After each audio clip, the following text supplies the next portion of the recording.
Philippines to deploy military ships in South China Sea to stake claims.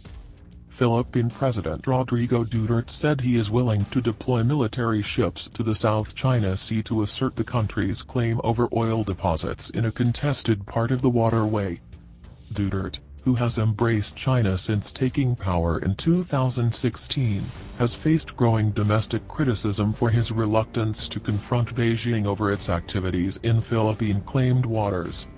Tensions spiked last month after hundreds of Chinese vessels were detected at Whitsun Reef in the Spratly Islands, which are contested by several countries, including the Philippines and China. Beijing has refused repeated demands by the Philippines to call back the ships, which Manila says are maritime militia vessels and China says are fishing boats. "I'm not so much interested now in fishing. I don't think there's enough fish really to quarrel about," Duterte said Monday. "But when we start to mine, when we start to get whatever it is in the bowels of the China Sea, our oil, then by that time, I will send my grey ships there to state a claim," he said, while also emphasizing his desire to remain friends and share whatever it is.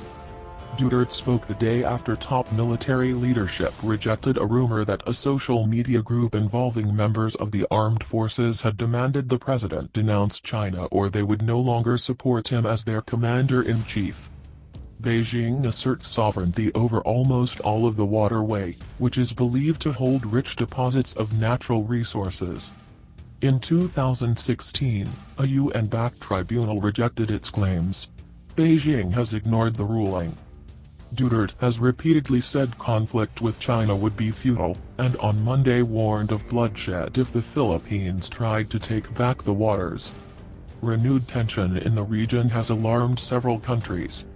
The United States, a key military ally of the Philippines and its former colonial ruler, recently reminded China of its treaty obligations to Manila. The dispute comes as the Philippines receives millions of doses of COVID-19 jabs from China's Sinovac, many of them donated. The jabs have underpinned the country's inoculation efforts as it waits for the delivery of vaccines from Russia and the West.